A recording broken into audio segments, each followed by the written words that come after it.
All right, and welcome back, everyone. It is now 10 minutes after the hour, and we are very, very grateful that you have stuck with us and are spending your time. We're about to have a very interesting presentation from Chad Childers. Chad's going to cover counterfeit modules, the right to repair, and cybersecurity plans, challenges and opportunities.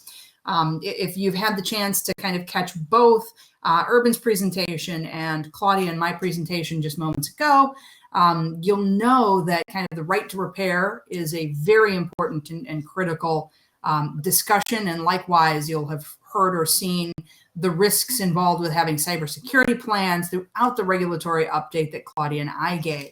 So what Chad is going to cover is kind of the current state of the art, which allows secure boot of small subsets of modules on vehicles with few restrictions. He's going to explore ways to try to build a stronger foundation for security, safety, reliability while sharing the right data and allowing the right R2R. So from that standpoint, Chad, I am going to invite you to take it away, and thank you so much for your presentation. All right. I was expecting to find my presentation here, so as soon as there we go. Unfortunately, I think I'll stick with you until you get it, and I'm sorry, it looks like you're going to have to tab through most of ours. My apologies, you're almost halfway there. Oh, now you're almost all the way there.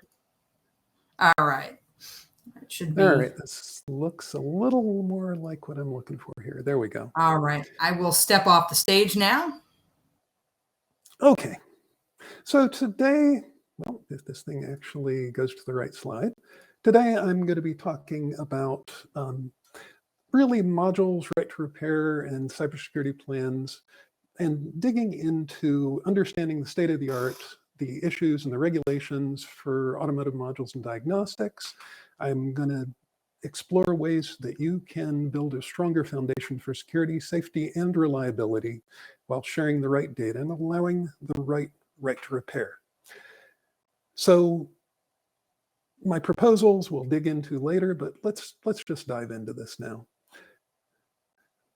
So as we all know, I'm not going to dig into the basics of what an automotive network looks like today, but the difference between what the OEM thinks the car is like, what the supplier thinks the car is like, and what the car is like in the real world can be absolutely huge. The moment it rolls off the line, even before it gets through end-of-line test, things get out of sync.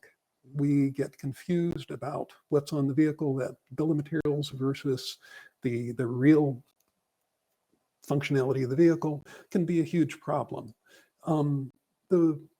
The way that we try and get in to determine what's on that vehicle is a lot through diagnostics. And to bring you up a little bit on the history of diagnostics and the way we think about diagnostics versus the way that it really was implemented in the regulations that forced it, a lot of you probably know about CARB. So California drove the OBD regulations and rolled out OBD1, OBD2, and pushed this to the rest of the world, the rest of the United States, certainly. The regulations for diagnostics are very simply driven through being able to determine the emissions capabilities of the vehicle. So CARB regulations are central to emissions control components. The APA followed suit, made OBD2 mandatory for all cars sold in the US. The EU followed suit with EOBD. Then there are more and more standards and things rolling out to do more with OBD, but really it wasn't designed for all of the things we're using it for today. And the intent and the regulations which still cause this to be forced to be in place on our vehicles are really primarily for emissions. There are 33 states that require OBD for vehicle emissions test. I recently moved from Ford Motor Company to Privify in Massachusetts. And in Massachusetts, they require OBD for vehicle emissions tests. 33 states in this country require OBD for vehicle emissions tests. You're not going to be able to take that away. Those requirements are confirmed in law in many states and in many locations. So you need to be able to do diagnostics for emissions, but you don't need to be able to do all of the things that people can improperly do with diagnostics and with OBD ports. This thing doesn't advance if I just go forward. Oh, well. So what else complicates our lives? Right to Repair Act.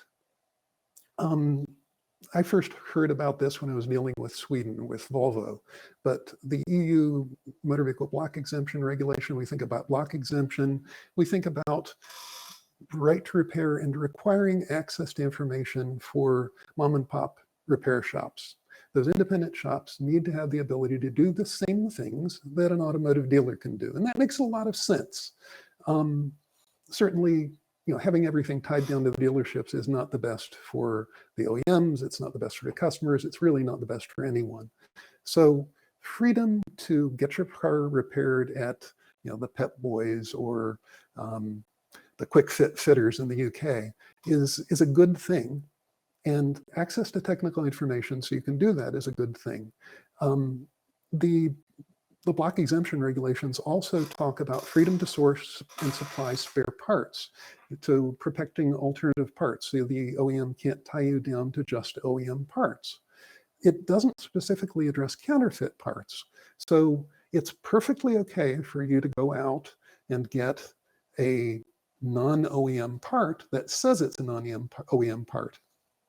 It is not okay for you to get a part that is pretending to be an OEM part, that you're paying the money for, that you're expecting to be an OEM part, and put that on the vehicle, and it's not really an OEM part, and it fails in interesting ways.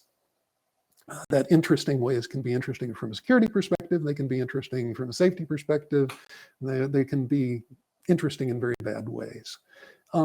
In the US, the state I'm living in now, Massachusetts, has been driving a lot of automotive repair acts.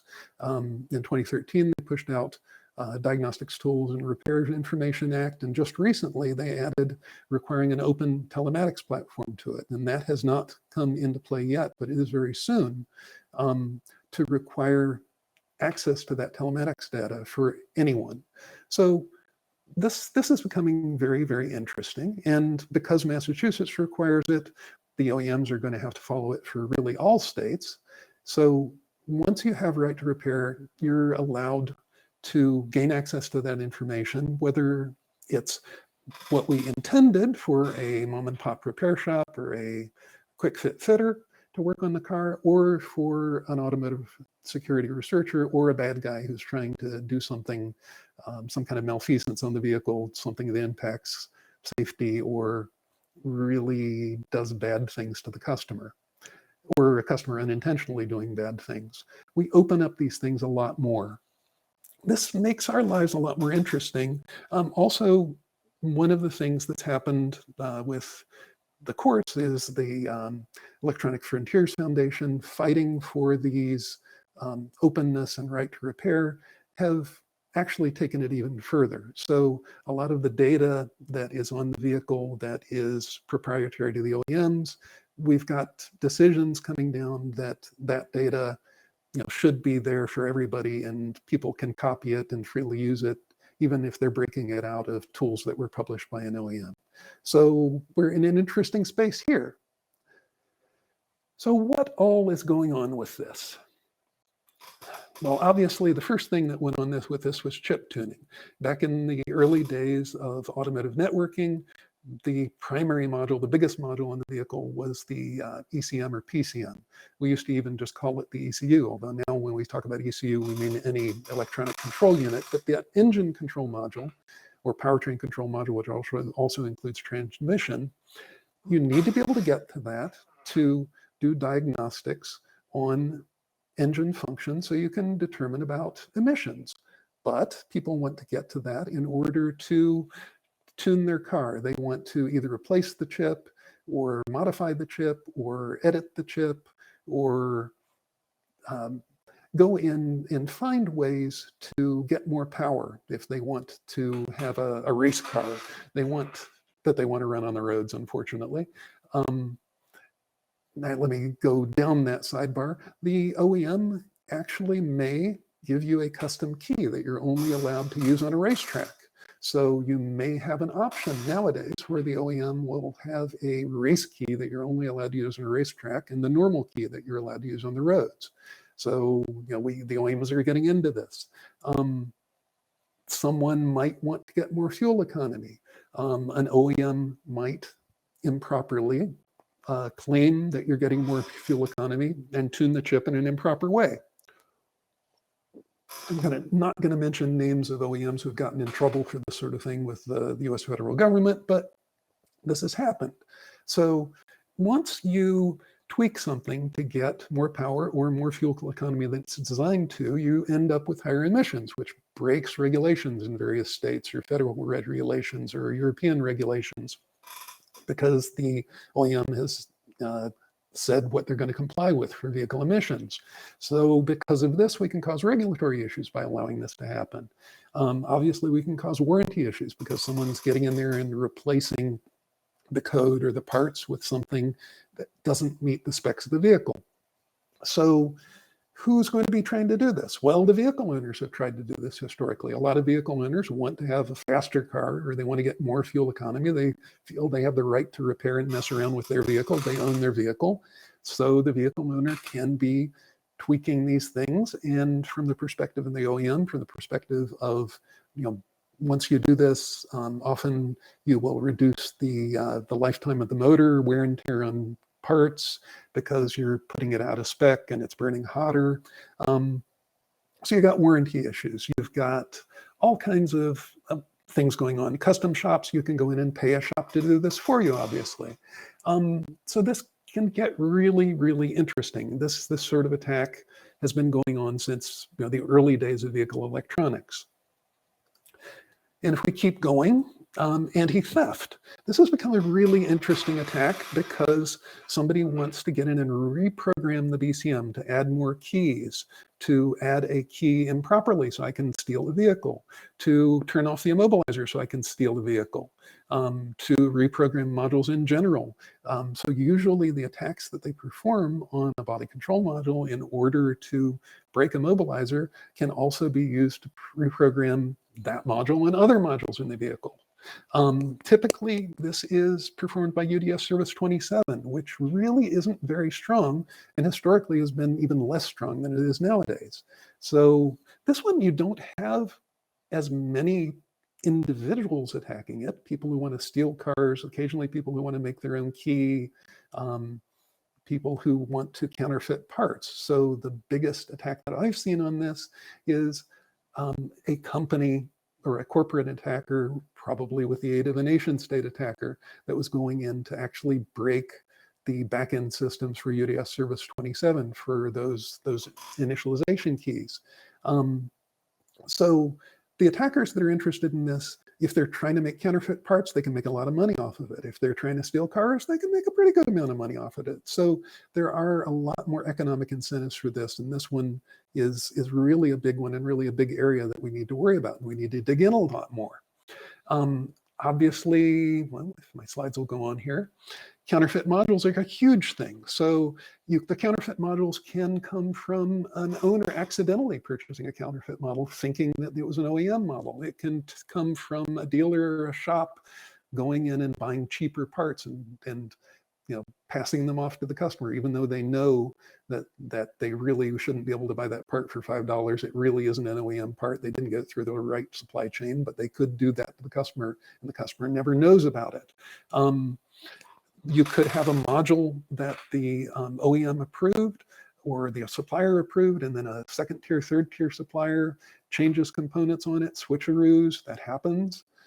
You can have aftermarket parts. I talked about the EU requirements that say aftermarket parts are allowed, but we still need to have functionality requirements. We need to have DV requirements on a lot of the critical modules of the vehicle nowadays. So how are we going to deal with that? How are we going to get to there? One of the things we do for electric vehicles is we do a lot of self-test. So we have a lot of complex systems talking to each other inside the vehicle. You probably have at least 5 modules or more talking to each other for an electric vehicle or a hybrid electric vehicle. I'm not going to get into that a lot, but you do self-test. Because you have a lot of complexity, you're checking the functionality. You're concerned about counterfeit charge points.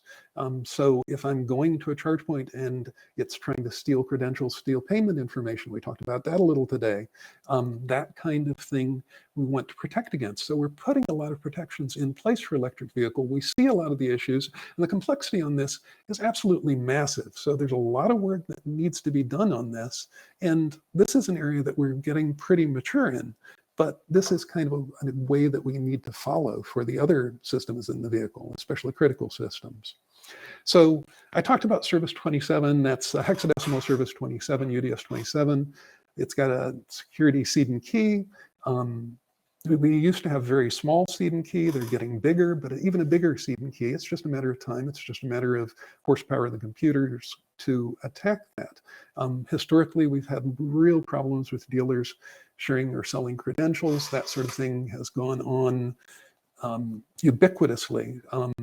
I don't want to get into that, but we've seen lots of that. In order to perform critical operations, we require back-end challenge response. So really one of the best current controls is when we get into a vehicle diagnostic information, if we need to change anything on the vehicle, we need to require access to the back end, and that back-end challenge and response in order for anything that requires changes for the vehicle to be unlocked. That's a hard sell, and we don't really require that on as many things as I personally think we should now, but that is good for many reasons, and I'll get into that a bit more. We also have secure boot. Secure boot at a module level provides assurance for that module, but it needs to be more ubiquitous in the vehicle. And it is going to become more ubiquitous in the vehicle. Diagnostic self-tests, I talked about this in EV. We do have it in EV. We do have it on some safety critical modules. But remember, those self-tests need to actually check the things that are critical for vehicle function.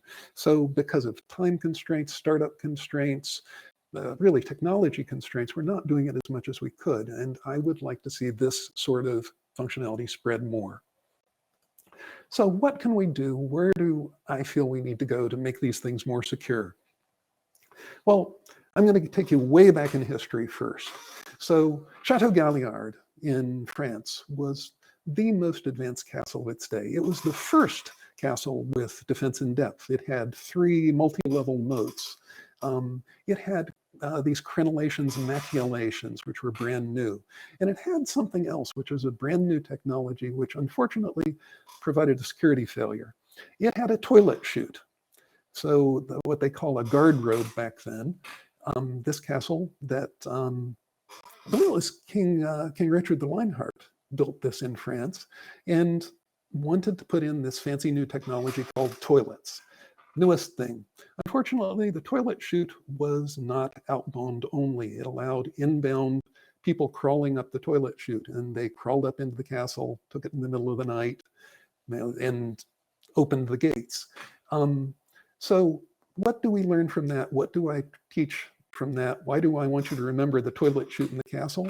Because on vehicles, we want all critical communications, all communications that can change things, to be outbound only. We don't want inbound wireless communications. We don't want inbound internet communications. We don't want inbound writable DIDs or configurations without some kind of strong authentication that this is something that actually should be talking to the vehicle. You know, this I think is a critical control and one we might miss sometimes. So if we think that first, what do we want to think about next? We want to be granular in our authentication. We want to be granular in what we allow. Service 27 is not secure, even Service 27 level 3. Backend logging and response, having that connection to the backend so you can log and you can respond to unusual events is the first step. That in combination with not allowing inbounds. Anything that has weak authentication or a writable DID is a potential vulnerability. So I've heard of cases where it seems like it's a writable DID that doesn't provide any information, but then you have buffer overflow attacks, you have other attacks. You don't want to allow anything inbound writing without authentication, without tracking to who did what when. Signing of firmware, signing of configurations, signing of critical commands. This is something we've started doing in the automotive industry and need much more of. UADS Service 29, which actually allows a signature authentication from a trusted backend server, is something that we need to roll out more, and I have not seen enough of. We need authenticated secure tunnels initiated by the module. So initiating it from the module outbound to the other endpoint is a strong way of validating that things are coming from where you're expecting and you're getting to the endpoint you expect. You validate that with your PKI. And another area that I think we have to work on, it's going to be hard, it's going to be a hard fight, but we need to authenticate that service technician. Anybody who's working on the vehicle, I need to be able to track back who that actually is. So I need something they can't sell. You know, there are going to be technicians who want to sell their passwords. So if they sell their smart card, if they sell their physical access, that's going to go away from them. They're not going to be able to use it themselves anymore. We need strong identity proofing. We need the same level of identity proofing we require when you go in to get your driver's license for this sort of thing. We need trust accountability to an actual person. So if someone sells this, they're liable. They're going to be the ones we come back to because they sold their credentials.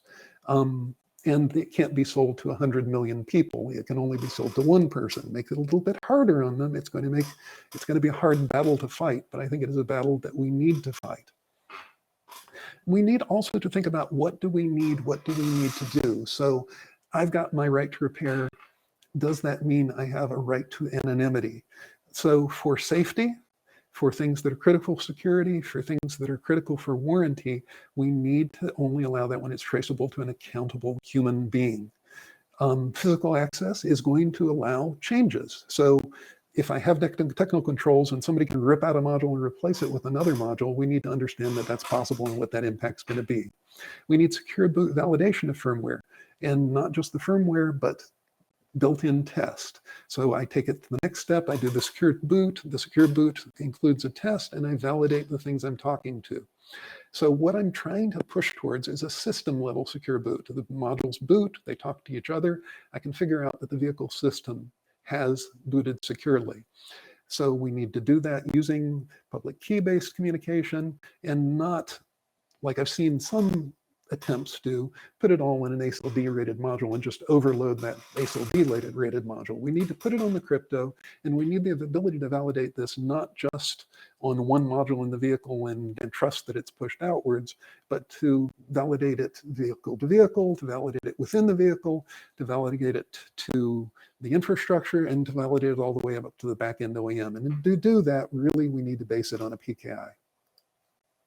So one way that we can do this kind of secure boot, you can do it with a SHI, you can do it with an HSM, you can do it with micro and flash nowadays. So you can have a secure hardware root of trust just in your flash. It doesn't cost a lot, but you can do it. You can have that root of trust, you boot it into your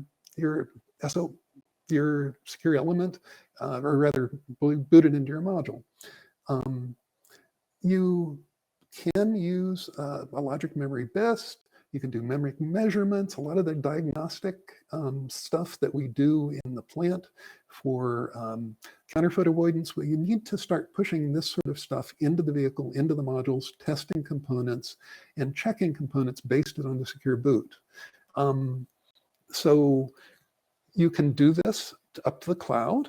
You can use a DICE-T to tie that secure boot to an attestation. You can do measurements on that memory. If you're using something like Micron, you can trust your secure element if you're using HSM. For the cloud piece, my company Privafi does some of that sort of validation and can help with that. You can do the signature validation without requiring an ASIL-rated module. So I can do it on a number of modules, any module that can do secure boot, and then I can validate other modules that I'm talking to. So validating it locally and in the cloud really helps to build that up. And we've got a lot of elements that we need to build up in order to get a secure vehicle and to help us. But what we need to have is more unified solutions, more distributed solutions that don't count on just a single layer, don't count on just a ASIL-rated module. And we can implement it on a variety of modules. We can implement it on models not just with secure elements, but with Micron Flash. We can use signatures to help solve the problems of transport authentication. And really the hardest problem, we need to push to identity proofing the people that are doing the repairs on the vehicle. We need to have somebody take repair responsibility. So moving on, information on my company, Privafi MicroEdge. We do secure end-to-end connectivity. Micron does some really interesting stuff in hardware root of trust on Flash. I advise you look into that. And with that, I will ask for questions.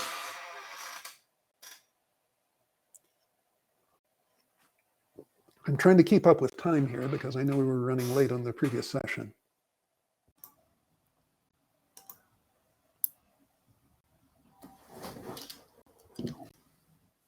All right, and we're back, the two of us. Here we are.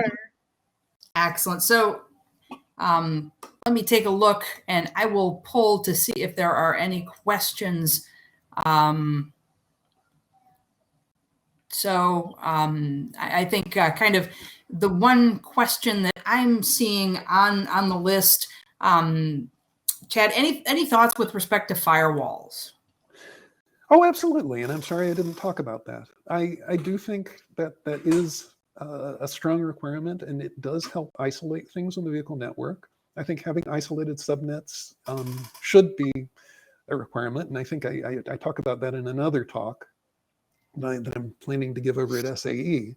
But what I'm trying to get into here is with diagnostic access. So firewalls help once you've compromised one module, once you've compromised one part. Firewalls help absolutely if you're plugging in a dongle like the progressive dongles, and that attacks the vehicle. So isolating and firewalling those things off is a step that I probably should have talked about. That is a good step in the right direction. But what I'm pushing for is more than we're doing now. So yeah, that was a really good question, and that is something, what we call an ECG or a firewall or a firewall and router in the vehicle is something that I absolutely hope everyone has now. And if anybody's rolling out new vehicles in 2021 that doesn't, I strongly recommend we do. So, and I have a question, Chad, because we're talking about perimeters, and firewalls are great with perimeters, but there's also now this new focus with the government on the zero trust maturity model. Is there any implication or any impact for what you're seeing with this zero trust model? Yes, absolutely. You're going into my wheelhouse with my company now. So Privafi is very much into the zero trust model on booting on all modules. So what we're trying to promote is everybody needs to have a zero trust model for every single module. The typical thing that I've seen with firewalls in vehicle is we isolate it to 5 or 6 subnets in the vehicle. So we isolate a few Ethernet subnets. We isolate a few CAN subnets, maybe 6 or 7 or 8 CAN subnets, and a few CAN-FD subnets. So I can isolate it down to, okay, I've compromised only the infotainment subnet, and I can't just jump to everything on the safety critical subnet, which is a good thing. But the next good thing absolutely is zero trust throughout the vehicle. We keep that. We want to keep that subnetting and firewall controls within the vehicle, but also have no trust except within a module and even within an application within a module. So booting up, doing a secure boot, validating each module, validating the firmware, and then being able to go to a rollback firmware and actually being able to boot up the module and make sure that I've got proper firmware and load proper firmware if I don't, and check signatures when I do that, is a beautiful idea, and is the place where I want to be. But a step beyond what I was trying to get to with this talk. Well, I think we're going to have to get used to this zero trust maturity model, actually, because that's certainly where the government is going. And it's sort of that top-down thing that we were talking about. Those who embed the proper security in their systems will find themselves with a leg up.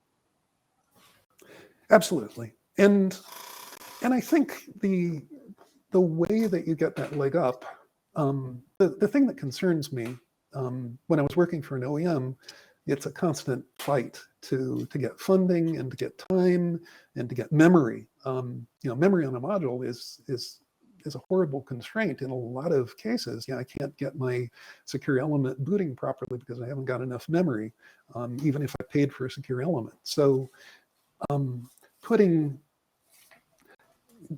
that battle, and when I was an OEM, again, I've got the lawyers telling me, oh yeah, we need help from security because they won't listen to the lawyers, and I need help from the lawyers because they won't listen to security. We've all got to talk together to try and convince the production, the manufacturing, and the design community that they need to pay a little bit more for a secure element for the part. So what I'm trying to do with my new company is find ways that we can boot it for cheaper and simpler and less time constraints. And so, if I can get a secure element on Flash and I can put it into more modules and it costs less, great. I don't care where I get the secure element from, as long as I can get that zero trust model and I can get things rolled out quickly, and it's not going to slow down suppliers and it's not going to slow down partners, because, as we all know, when we slow down things in vehicle production, design cycles, people get very, very tense. Yeah, and we don't need that. Well, I really appreciate your comments and presentation. Thanks, Chad. We have to move on, I think, now, but any last word? No, thank you. Thank you all for coming, and you can reach me, chad@privafi.com. And please, I'd be interested to hear ideas and future work and areas that we can grow this and do more. Yeah, well, stay connected with the Covisa rather, all member meetings and collaborative network, right, Jen? Absolutely. And, Claudia, I think it's kind of interesting, just to take a page from what Chad said towards the tail end, the conversation between lawyers and the cybersecurity people, it makes me think you and I understand those things, but not every lawyer really has a good sense and understanding of what's going on. So, when you're talking about making sense of security testing, particularly under 21434, SAE ISO 21434, you've got a lot of terms there that are kind of confusing. Things like fuzz testing and pen testing, vulnerability scanning, functional testing, verification testing. Pen testing. This is when you just want to see if your pen works. Oh, yeah. That's right. Pen testing and doing pretty good here. Yeah. I think our next speaker's got this